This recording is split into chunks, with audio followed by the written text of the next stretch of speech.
So where does Dragon Man fit into the new human family tree? Well, it'll have to be a big cupboard to get his massive head in there. A massive human head has been found in a well that's forcing scientists to rethink evolution.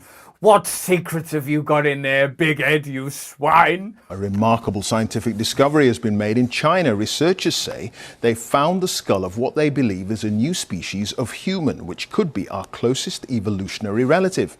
If confirmed, Dragon Man, as he's been named. I've been very sensitive about this person. He's a human being after all. Dragon Man, or Pig Snout as we know him. Arsehole face. I've been so out of order to this poor guy. The reason this story fascinates me is because there's so much presumed knowledge, isn't there? We feel like, you know, evolution went this way, but there are sort of kind of glaring gaps in our understanding, even if you operate at the top level of, I don't know, paleontology, archaeology. I don't know even quite what the right word is for it, but like, we know very little. Human history is sort of impossible to hold in our hands. There's a great deal of mystery, and a discovery like this, for me, reveals that every presumption should be regarded potentially as temporary. That we could discover new civilizations, we could discover new narratives. We've been mocking of academics that have been open-minded to that kind of stuff, and of course we don't want pie-in-the-sky mad stories about sort of fairies and all that kind of stuff, although I do kind of like the idea. But finding the balance between open-mindedness and rationalism is perhaps one of the key challenges for all of us. Meet the Dragon Man. He's thought to be a new species of human that lived 146,000 years ago. A 3D scan shows a huge head. Whoever that person was, I hope they weren't sensitive about the size of their head. Because this is all people are talking about. He's got a big nose. His head is massive and stupid. Like, excuse me, I'm sensitive about the size of my head. With a brain that was about the same size as ours. I just really like to think that if that was my head, and I mean, I'm laughing about it, but it was a sort of a person with feelings that felt jealousy and sensitivity. Finally I'm dead, and these remarks about my big head will finally be over. What the fuck is this? But other features, such as a prominent brow ridge, suggest something more primitive. There's also evidence that this guy's dick wasn't big enough, that he had smelly breath, and he was rubbish at football. A perfectly preserved skull found in the Black Dragon River province in northeastern China. So just to give you a bit of clarity, because I'm hysterical, the discovery of a huge fossilised skull that was wrapped up and hidden in a Chinese well nearly 90 years ago has forced... Who's done that then? Like 90 years ago? No one will ever know about you. I love you, big head. Stop calling me that! Analysis of the remains has revealed a new branch of the human family tree that points to a previously unknown sister group more closely related to modern humans than the Neanderthals. The other day I went to the beach and I chatted to this bloke who was swimming in the sea, and he sort of said that they find 40-million-year-old shark's teeth there amidst the shingles and pebbles of the beach.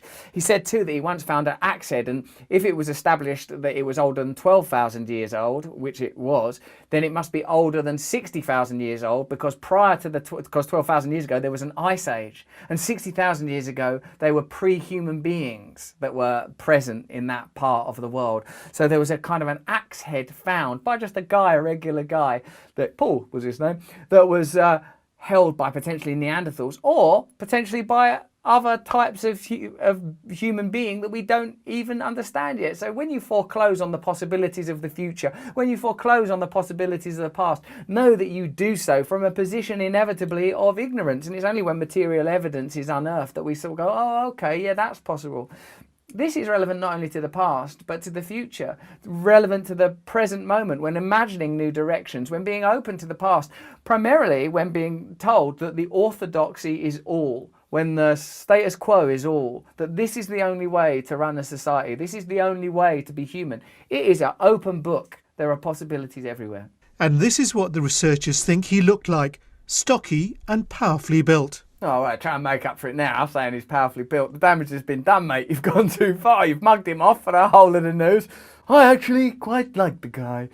I look into his eyes and I see a version of myself. The skull appears to have a remarkable backstory. According to researchers, it was originally found in 1933, by Chinese labourers. To keep the skull from falling into Japanese hands, it was wrapped and hidden in an abandoned well, resurfacing only in 2018 after the man who hid it told his grandson about it shortly before he died. That's weird that he, took that to his deathbed. Why didn't he bring that up earlier? What did he think was going on with old Big Head? The researchers believe the skull belonged to a male about 50 years old who would have been an impressive physical specimen. Oh, a bit of kindness at last. His wide, bulbous nose, come on, allowed him to breathe huge volumes of air, indicating a high-energy lifestyle. Hey, baby, I'm living it up! While sheer size would have helped him withstand the brutally cold winters in the region. I suppose it's weird, isn't it? Because this guy now is an exemplar, or this specimen is an exemplar of an entire time, an epoch. And look at us, obsessed and infatuated with our own individualism and individuality. All of us a potential skull found in 146,000 years by some inconceivable creature that would just look and go, your nose is a bit big. Hello, it's me, Russell, in an advert for my own video. What a weird thing. I'm not advertising the video, you're already watching the video.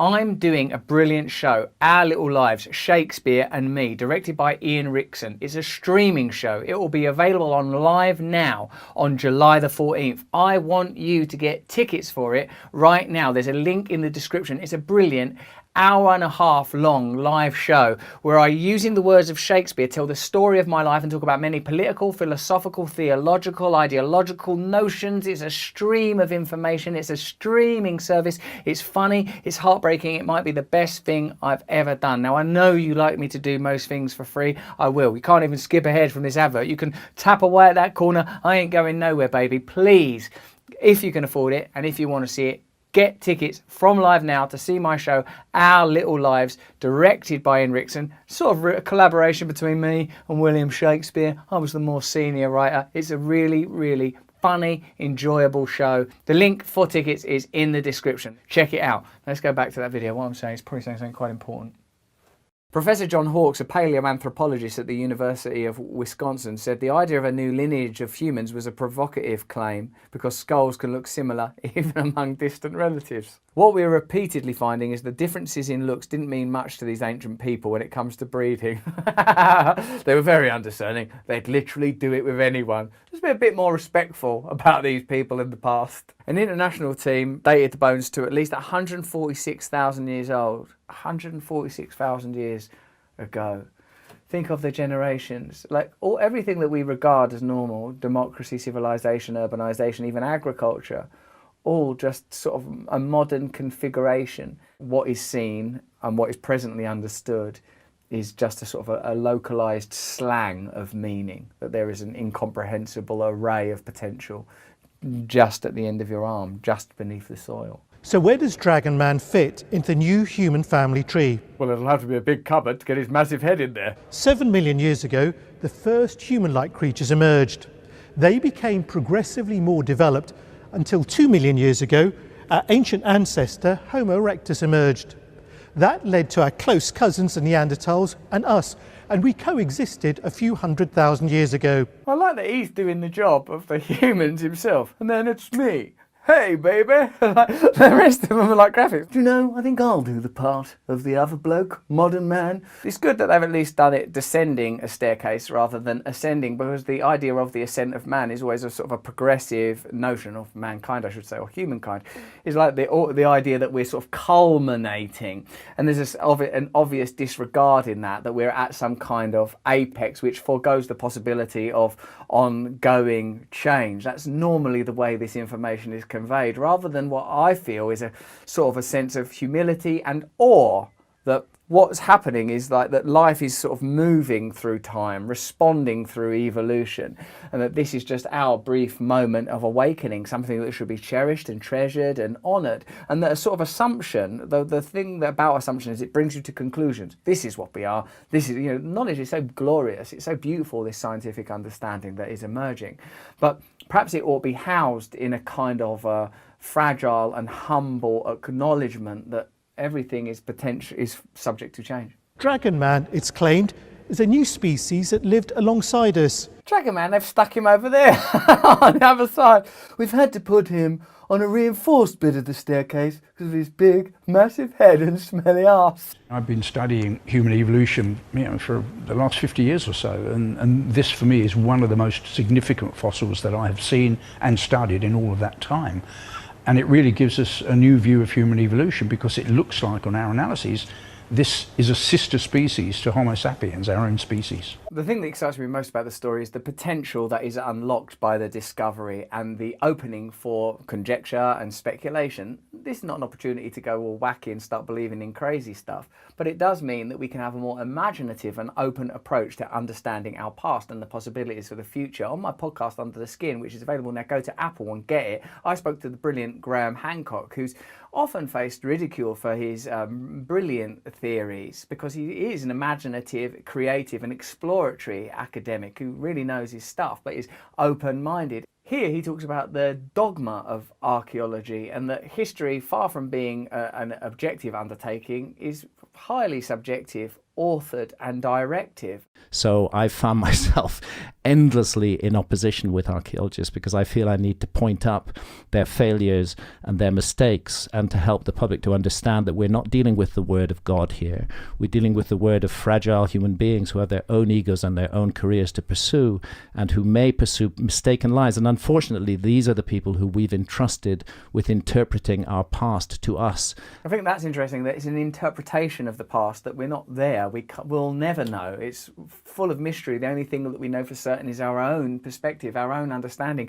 And even our own minds are haunted with conditioning and perceptions and things that might not be us. That's the programming of your family. This necessary embrace of the mystery is a sort of a fundamental point that I'd like to convey to you when looking at politics, when looking at the future, when looking at your emotional life, your family, that there is something terrifying and heartening about the unknown, that we're always on the precipice of the unknown, moment to moment.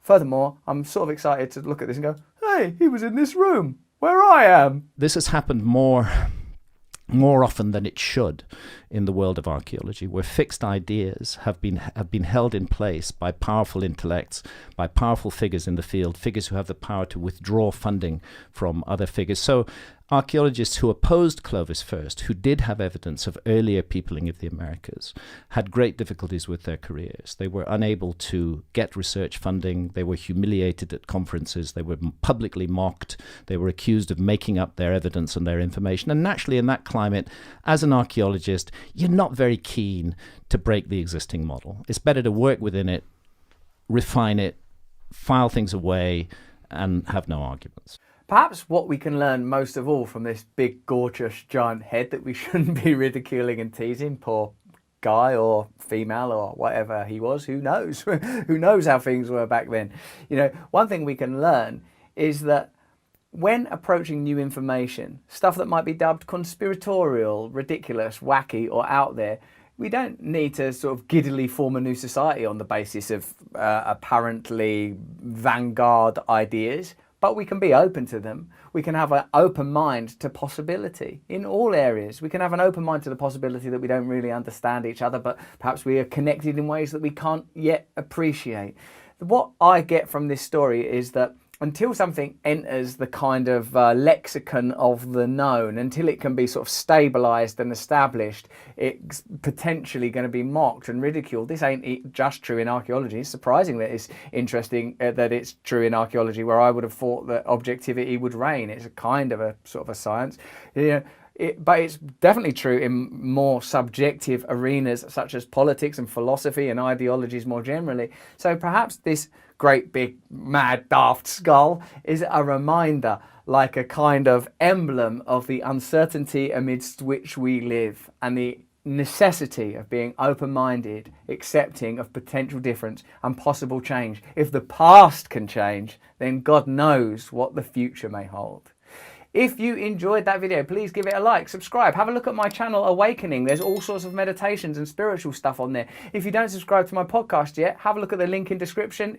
Link in description. I am old big head.